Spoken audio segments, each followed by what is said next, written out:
Here in my garage, just bought this new Lamborghini here. It's fun to drive up here in the Hollywood Hills. But you know what I like a lot more than materialistic things? Knowledge. Hey, here in my backyard, people always asking me for a tour. All right, you wanna know the secret to getting a Ferrari or Lamborghini like this? Drop out of college. The original internet douchebag Tai Lopez has finally made a comeback, except this time it isn't trying to sell you knowledge and power of positive thinking. He's getting sued by the SEC for operating a Ponzi scheme and defrauding investors of hundreds of millions of dollars. This guy was patient zero in the zombie apocalypse of entrepreneur mouth breathers who flooded the internet with rented Lambos, fake watches, and short pants, trying to sell you the dream of property ownership, luxury cars, and rented women from an Airbnb kitchen in LA. This guy spawned a whole generation of alpha douches who thought that reading a book and working out was some sort of divine revelation that would unlock the door to eye-watering wealth and success, only available to those who enroll in their $10,000 online short course on the power of passive income. But unlike the moronic replicants who built their profiles in his image, Tai Lopez graduated from being an internet hawker into the real world of business and finance and ended up allegedly running one of the dumbest, most predictable Ponzi schemes in recent history. It's one thing to convince a bunch of basement-dwelling incels to buy your online course, but raising almost $250 million in investor capital to buy bankrupt brick-and-mortar retailers is by far his crowning achievement. He partnered up with a guy called Alex Mayer who bragged about creating a dating app that he sold to a German company which completely nosedived and ruined that company that bought it shortly after. But he also partnered up with his cousin, Mayer Birkenrode, who claimed to have over 10 years experience managing multi-million-dollar companies, but as it turns out, she was actually a substitute preschool teacher, radio station promoter, and Lopez's personal assistant. There is so much going on with this whole Ponzi situation. I'm going to show you a clip from one of the investors explaining how he invested hundreds of thousands of dollars only to be ghosted by the preschool teacher when his payments were due, and the excuses she used were absolutely fucking hilarious.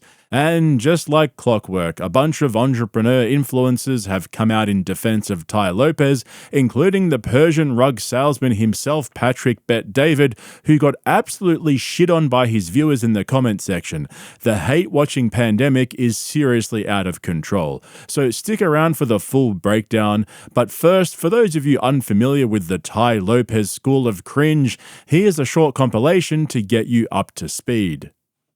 So it starts out with, here in my garage, okay? Simple concept, very relatable. A kid, maybe just playing a prank, runs across the room past Arnold Schwarzenegger's bodyguards and jump kicks him in the back. And Arnold didn't even move. The kid bounced off him. He has enough muscle left from his days that he's completely unbothered. It was almost like a mosquito hit this guy. Be like Arnold emotionally. So let me give you the reasons why I just leased this $100 million house in Beverly Hills. Why would I lease this for a year? Is that crazy? And by the way, little practical hack, scientists have found when you go to sleep, take your phone, find the smartest person you know on YouTube or podcast or Spotify, and play that shit in the background, real light. Scientists have found you can actually get smarter. You can improve your life by listening to the right stuff. By the way, get yourself a treadmill desk. Change your life right here. I'm loading all my books in. I'm trying to decide, do I want to buy all new books because this place got such a good library, or do I want to ship books? I have more books in boxes on one of my farms. I read this one.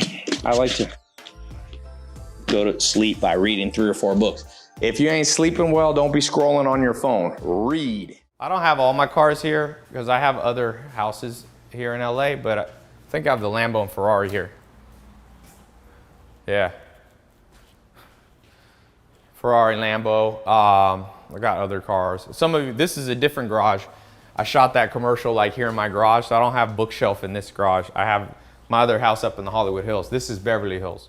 I'm an adventure guy. People always ask me, Tai, why are you still doing business? You know, I could have retired and had enough recurring revenue probably in like 2007 or 8 you know, why didn't I? I like adventure. So a home like this is like, I don't know, maybe I'm too addicted to dopamine. This guy is a human pop-up ad. He was single-handedly responsible for the invention of ad blockers. Every time his goofy-ass face popped up before a video, I could feel my brain dropping an IQ point or two. Yet somehow he managed to turn himself into a meme, which then became the prototype for every side hustle scammer who came after him, pacing around a driveway like a lobotomized real estate agent, promising us enlightenment through 3 easy steps he learnt over the years, all for the low price of $997. Just click the link below the video. And the worst part is, people actually bought it. Tai Lopez could stand in front of a bookshelf, mispronounce a bunch of authors' names, and instantly trick thousands of wannabe entrepreneurs into maxing out their credit cards. Donald Trump sold the art of the deal. This guy sold knowledge. But all of this was just the warm-up for the big game. This is the part where he stops pretending to be an online guru and actually tries to play in the big leagues of business and finance.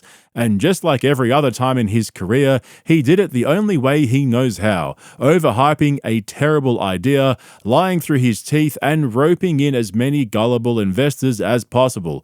From 2020 to 2022, Lopez, a dating app creator and a substitute preschool teacher, raised over $100 million from investors to buy up a bunch of bankrupt retailers such as RadioShack, Dress Barn, and Pier 1 Imports. They pitched it as a revival of failed brick-and-mortar retailers by using their brand identities to leverage into e-commerce, strip out the stores, put it online, and watch the money roll in.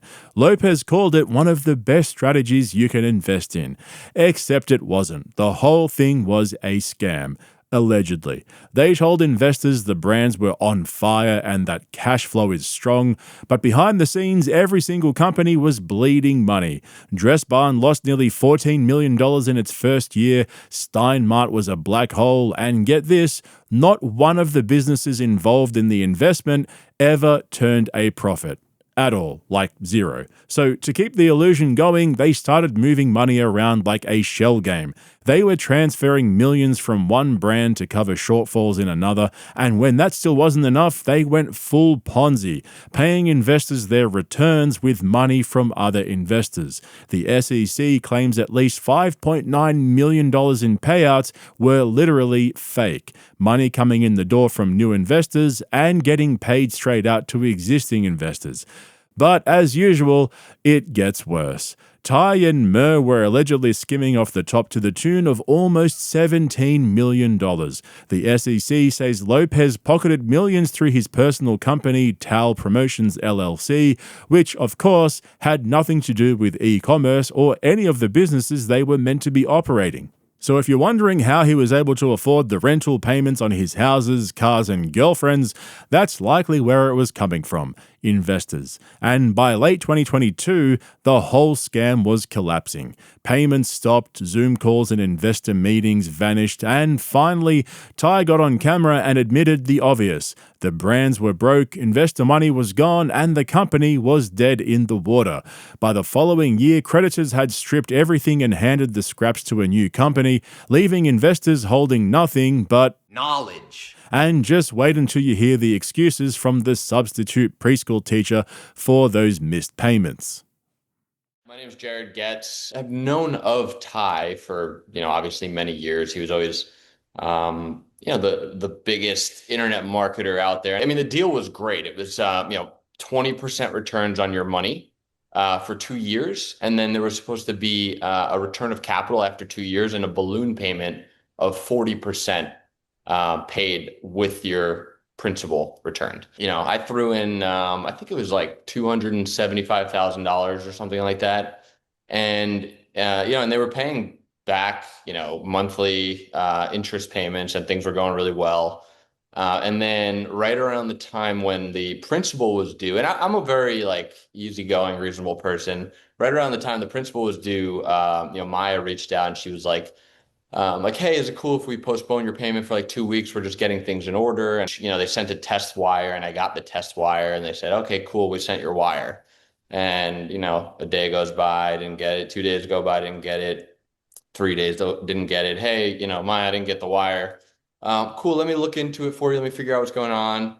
About a week later, hey, sorry, Jared, there was an issue with the bank. We're gonna have to try this again. Let me know if you got this other test wire. So next day I get another like $50 wire. Yeah, got it, no problem, great. All right, cool, I'm gonna send the rest of it. Of course, I don't get the wire. I don't hear from them for a few days. And then they said they sent the wire again, and I didn't get it. And then I started getting ghosted. That's where things start to get hairy. And so I would start to get ghosted for a little bit longer and longer until it was like, hey, what's going on with this? And it got to a point where she sent me a screenshot. Hey, the wire got sent out. And I'm like, okay, well, if I got a screenshot of a wire and then I didn't get the wire, of course. And then I got ghosted for like about a month. And at that point, I'm like, hey, like, at this point, it's just rude. Like, can you at least just be on, like, just tell me what's going on? And then I finally hear back from her like a little bit over a month later. And she's like, sorry, I was traveling. I'm like, are you kidding me? You were traveling? Like, what does that mean to me? And then, we start talking again. And the last message I heard was like, hey, sorry. I think it was her dad. She's like, hey, sorry, my dad died or something. And then I just got completely ghosted from there. And at this point, like, they had set up these WhatsApp communities with all the investors, which at first there was all this camaraderie and everyone's like, hyping each other up. And then people start getting a little bit weirded out that, and you start to see other people aren't getting their money. And then finally, I don't remember the timeline exactly. It was probably about 6 months later that that we heard that they're going to have to file for bankruptcy. I'm sorry, I can't give you the money, I'm traveling. Also, I'm 6 months pregnant. Oh yeah, and my dad just died, so there's that too. Anyways, soz. You can take the girl out of the preschool, but you can't take the preschool out of the girl. That's some pro-level scamming right there. If you can send a text message, you can transfer the money. But of course, the hustle bro cavalry has shown up to defend Tai Lopez, because of course they did. When one scammer gets caught, every other scammer feels personally attacked and rushes to their defense. It's funny how these guys immediately identify with Lopez, the alleged scammer, instead of the investors. And just wait for the Persian rug salesman of YouTube, Patrick Bet David, to respond. His comment section looked like a firing squad. Half the replies were calling him out for running cover. The other half were just laughing at the idea of defending Tai Lopez in 2025. These guys are so predictable. They make this way too easy. It's a circle jerk of grifters who all take turns validating each other's failures, because if one gets exposed, the rest go down with him. It's the multi-level marketing version of the Avengers, except instead of saving the world, they're just recycling the same pitch about passive income and building generational wealth while begging you for money in the same breath. Tai was not trying to come maliciously create whatever happened. I don't know what happened. Hopefully when he has his day in court that it turns out that it wasn't that way, but came in with good intentions. He was trying to create something amazing. He was doing his best. His strategy was very fascinating. It was interesting. Looking at it now in hindsight, he got it over his head and he didn't have the team and the things in place to be able to manage it. Imagine someone's giving you hundreds of millions of dollars to do this thing and the execution isn't working. I can't imagine the sleepless nights, the stress, the anxiety for him, the guilt for investors, like all those kind of things. And I just want to be the person who's not casting stones. Tai, I'm rooting for you, praying for you, and I hope that you're able to get through this. And for the investors, I feel the same way. You screw up. Like, what is he supposed to do? Like, we're grown men, people. You buy into somebody's shit, dude. Do your due diligence and take responsibility for it. Like, what if it had made billions? Nothing is guaranteed, right? And Not zero, dude. Every grown person that invests money knows that's why you are an accredited investor versus an unaccredited investor. It means you should know that there's risk in all of it. To your point, there's always risk reward. Like, hey, it's high risk, but guess what? If it does pan out, maybe we 10x our money. Maybe it's, who knows, right? Don't blame other people. Victim mentality is another trick of the devil's. They want you to believe that it's someone else's fault when in reality, it's your damn fault.